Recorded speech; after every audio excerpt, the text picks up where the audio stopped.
سلام، به دنیای شب مهتاب خوش اومدی.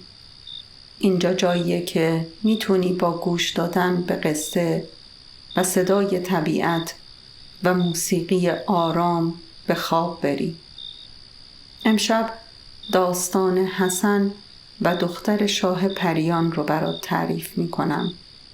پسری که بسیار دلرحم بود و حیوونا رو از دست شکارچی نجات میداد تا اینکه گرفتار ماری شد که حیوان نبود. اگه دوست داری از قصه های جدیدمون با خبر بشی، کانالمون رو سابسکرایب کن و زنگوله کنارش رو هم بزن. حالا چشماتو ببند و فقط به قصه گوش بده. روزی بود، روزی نبود.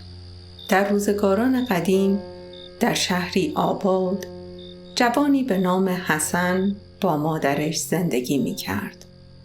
مادر حسن پنبه و پشم رو با چرخ نخریسی تبدیل به نخ می کرد. حسن نخها رو به بازار برده و به قیمت ناچیزی می فروخت و از پول آنها مایحتاج خود و مادرش رو از بازار تهیه کرده و به خانه می آورد.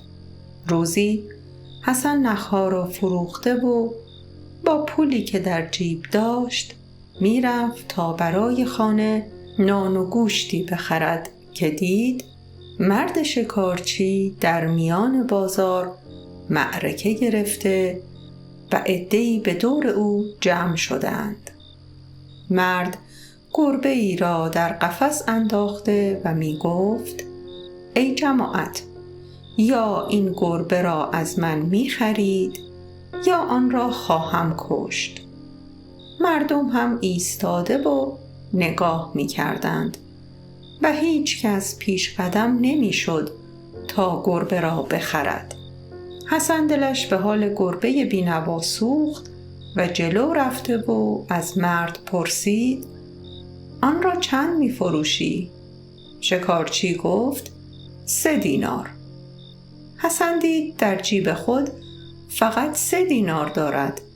اگر گربه را بخرد دیگر پولی برای سفارش‌های مادر برایش باقی نمی ماند. به فکر فرو رفته و ایستاد. دوباره صدای مرد شکارچی بلند شد و گفت: ای مردم، یا این گربه را از من بخرید یا آن را خواهم کشت. حسن با خود گفت: این حیوان گناهی ندارد، من باید او را نجات بدهم. پس پیش رفته و 3 دینار را به مرد شکارچی داده و گربه را از او خرید و راهی خانه شد. وقتی به خانه رسید مادرش گفت: حسن، این گربه کجا بود؟ نان و گوشت کو؟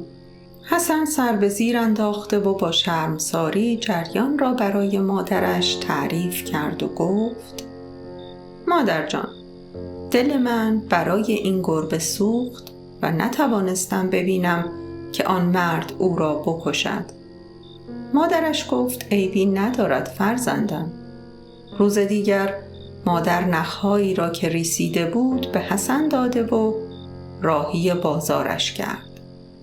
حسن نخها را به بازار برده و فروخت و پولش را در جیب گذاشت. وقتی به میدانگاهی بازار رسید دید باز همان شکارچی در وسط میدان ایستاده و جماعتی گرد او جمع شدند. این بار سگی در قفس دارد و همان حرفهای روز گذشته را تکرار می کند: ای مردم، اگر کسی این حیوان را از من نخرد او را خواهم کشت. حسن نگاهی به چشمان سگ بیچاره انداخته و حس ترحم در وجودش زبانه کشید و با خود گفت: باید سگ را نجات دهم. پس نزدیک رفته و هرچه پول داشت به مرد شکارچی داده، ریسمان به گردن سگ بسته و با خود به خانه آورد. مادر گفت آخر فرزندم، ترحم خوب است، اما نه این که ما خود گرسنه هستیم و نمیتوانیم شکم خود را سیر کنیم. حالا این حیوانها را چه کنیم؟ حسن گفت مادر جان، به خانه همسایه برو و مقداری نان قرض کن تا فردا خدا بزرگ است. روزی ما و این حیوانها را خواهد داد.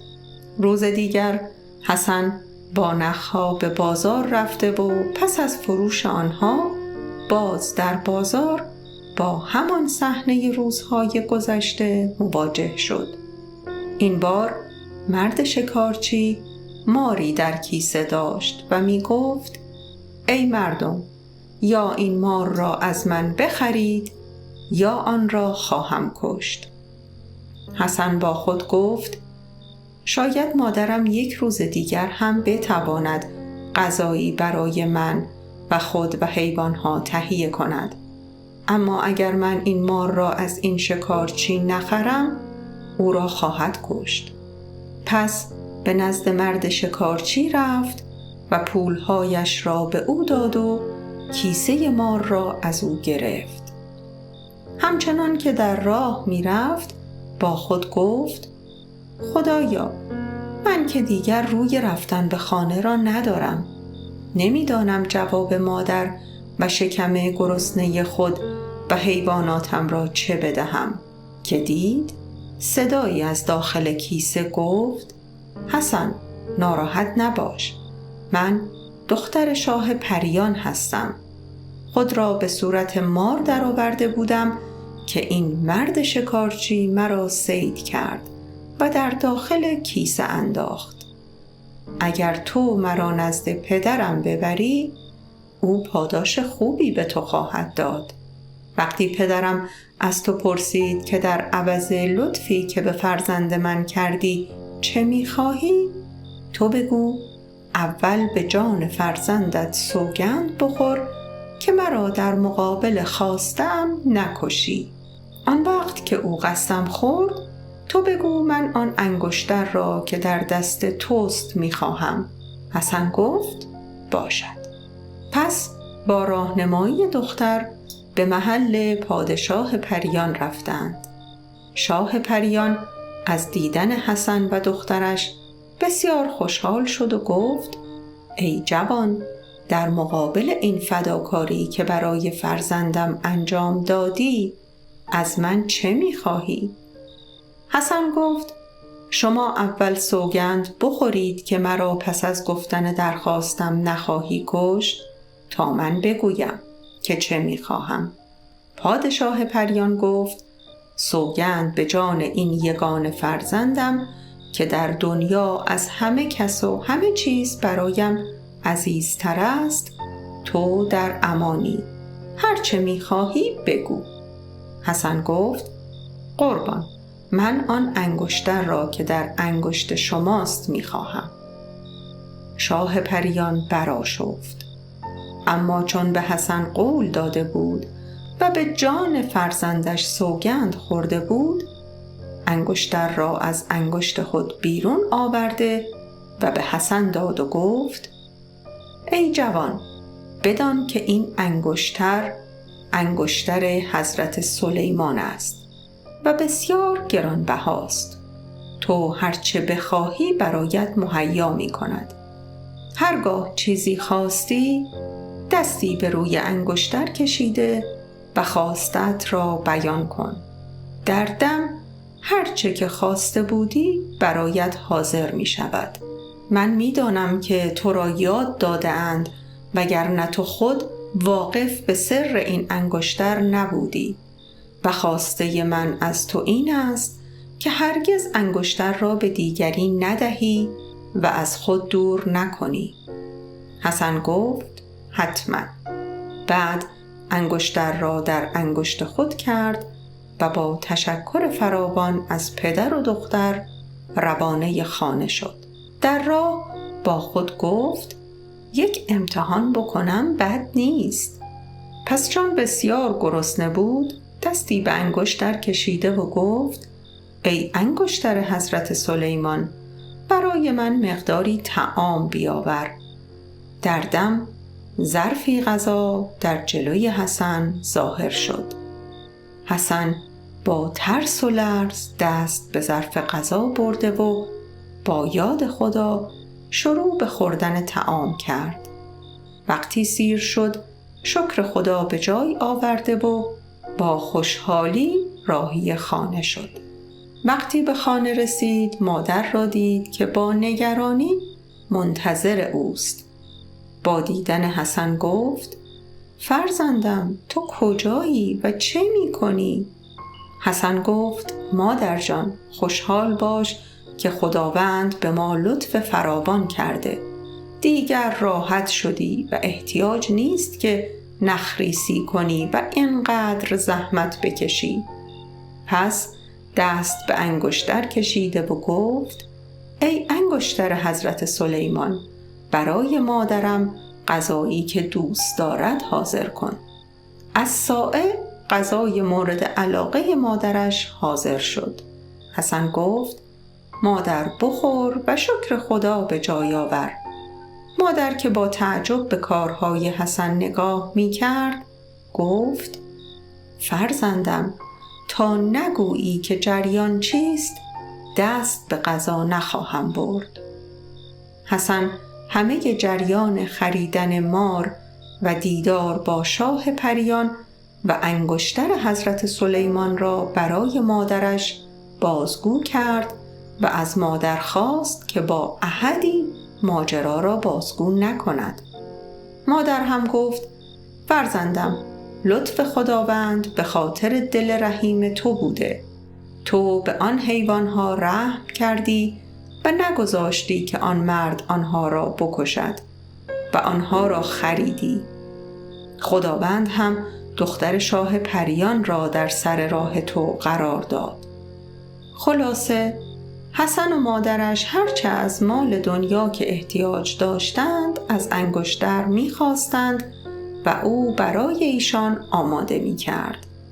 غذای خوب، خانه خوب، تا اینکه روزی حسن به مادرش گفت: مادر جان، اکنون موقع آن رسیده تا برایم به خواستگاری دختر حاکم بروی و او را برای من خواستگاری کنی.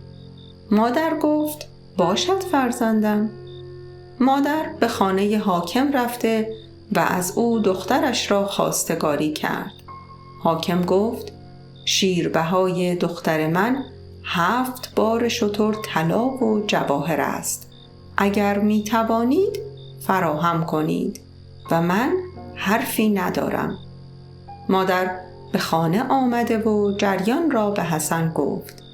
حسن هم پس از نماز و دعا دست به روی انگشتر کشید و گفت: ای صاحب انگشتر، من 7 بار شتر طلا و جواهر می خواهم. در دم 7 بار شتر طلا و جواهر جلوی در خانه حسن ظاهر شد. حسن آنها را به در خانه حاکم برده و تحویل داد. حاکم هم 7 شبانه روز برای دخترش و حسن جشن عروسی گرفت و به فقرا سکه طلا و غذا دادند. حسن با دختر حاکم به خوشی زندگی می کردند تا اینکه مادر حسن به دیار باغی شتافت و حسن و همسرش را تنها گذاشت. پس زنی به خانه آنها رفت و آمد می کرد و در کارهای خانه به همسر حسن کمک می کرد. روزی سر صحبت را با زن باز کرده و گفت: دخترم، آن انگشتر که در دست شوهر توست بسیار زیباست و برازنده انگشت تو می باشد. چرا آن را از حسن نمی گیری تا به انگشت خود کنی؟ وقتی حسن به خانه آمد همسرش به او گفت: حسن جان، خواهش می کنم آن انگشتر را که در انگشت داری به من بده تا در انگشتم کنم. حسن گفت: من انگشتر قشنگتر از این برای تو از بازار می خرم. زن گفت: نه، من فقط همین انگشتر را می خواهم. و با گریه و قهر کردن و اصرار زیاد انگشتر را از حسن گرفت و در انگشت خود کرد. وقتی پیرزن به خانه آنها آمد و انگشتر را در دست زن دید، خوشحال شد و به او گفت: مادر جان، تو مثل دختر من هستی. بیا و سر خود را بر روی زانوی من بگذار تا موهایت را نوازش کنم. همسر حسن هم سرش را روی زانوی پیرزن گذاشت و شروع کرد به گفتن داستان برایش و موهایش را نوازش کرد. کم کم همسر حسن به خوابی عمیق فرو رفت. پیرزن انگشتر را از انگشت او بیرون آورده و به سرعت از آن خانه دور شد. وقتی زن از خواب بیدار شد، دید نه از پیرزن خبری هست و نه از انگشتر. وقتی حسن به خانه آمد، دید که همسرش گریان و غمگین در گوشه‌ای نشسته است. فهمید که چه شده، اما کاری از آنها ساخته نبود، چون نه خانه پیرزن را بلد بودند و نه کسی او را می شناخت. مدتی که از این وضع گذشت، کم کم نعمت هم از خانه رفت و آنها مجبور بودند که زندگی را به سختی بگذرانند. پس سگ و گربه با هم به گفتگو نشستند و به هم گفتند: ما مدیون حسن هستیم. او ما را از دست آن شکارچی بیرحم نجات داد. به علاوه وقتی در خانه وفور نعمت باشد، ما هم از آن نصیب میبریم و اگر تنگ دستی و فقر باشد، ما هم در رنج هستیم. پس باید خودمان دست به کار شویم تا آن پیرزن مکار را یافته و انگشتر را از چنگش بیرون آوریم و به صاحب اصلی آن که حسن است برسانیم. پس با هم از خانه بیرون رفته و به دنبال پیرزن به هر کجا سرک می کشیدند. از سگ‌ها و گربه‌های محله خانه پیرزن را جویا شدند تا اینکه فهمیدند که خانه پیرزن در دهی دیگر آن طرف رودخانه است. آنها برای گذشتن از رودخانه دچار مشکل شدند. پس سگ به گربه گفت: عمق رودخانه کم است، من می توانم از آن عبور کنم. تو در پشت من سوار شو تا با هم از رودخانه عبور کنیم. گربه اطاعت کرده و به سلامت به آن طرف رودخانه رسیدند. پرسان خانه پیرزن را یافتند. پیرزن انگشتر را در پارچه‌ای پیچیده و از سقف چوبی خانه اش آویزان کرده بود و سگ و گربه وقتی به خانه پیرزن رسیدند، پیرزن در خانه نبود. آنها همچنان به سقف خانه نگاه می کردند و با خود می گفتند: حالا ما چطور انگشتر را به دست آوریم؟ اتفاقاً آن روز موشهای خانه پیرزن عروسی داشتند و در سقف مشغول برگزاری عروسی بودند که چشم عروس به گربه افتاد و از ترس لرزید و از سقف به زمین افتاد. گربه با یک جست موش بیچاره را در مشت گرفت. فریاد موشان به هوا برخاست و با التماس از گربه می‌خواستند تا عروسشان را رها کند. گربه گفت: من عروس را رها می‌کنم به شرط آنکه شما آن بسته را بجوید تا برای من به زمین بیفتد. موشها همگی شروع به جویدن بسته پیرزن که انگشتر در میان او بود شدند. مدتی طول نکشید که بسته به زمین افتاد. گربه و سگ بسته را برداشته و باز کردند و انگشتر را درون آن یافتند و به سرعت از آن محل دور شدند. سگ و گربه وقتی به کنار رودخانه رسیدند و خواستند که از آن بگذرند، سگ به گربه گفت: درست است که تو به موشها گفتی و آنها بسته حاوی انگشتر را جویدند و پایین انداختند، اما اگر من نبودم تو نمی توانستی از رودخانه عبور کنی. حالا می خواهی خودت انگشتر را به حسن بدهی و خودت را پیش او عزیز کنی. گربه گفت نه، این چه حرفی است که می گویی؟ ما با هم این انگشتر را یافته ایم و هر دو برایش زحمت کشیده ایم. سگ گفت اگر چنین است پس انگشتر را بده من بیاورم، وگرنه تو را بر پشت خود سوار نخواهم کرد تا از رودخانه بگذری. گربه گفت باشد و انگشتر را به سگ داد. سگ انگشتر را در دهان خود گرفت و گربه بر پشت او سوار شده و به رودخانه زدند. هنوز به وسط رودخانه نرسیده بودند که سگی از راه رسید. گفت عجب سگی که گربه بر پشت خود سوار کرده. سگ هم عصبانی شده و تا خواست بگوید به تو چه، انگشتر از دهانش به میان رودخانه افتاد و ماهی قرمزی که در رودخانه بود آن را بلعید. سگ و گربه با یأس و ناامیدی به کنار رودخانه رفته و مدتی آنجا نشستند. سگ گفت مرا ببخش، من به خاطر خودخواهی همه زحماتمان را به هدر دادم. گربه گفت ناامید نشو، اینقدر در کنار این رودخانه می نشینیم تا انگشتر را به دست بیاوریم.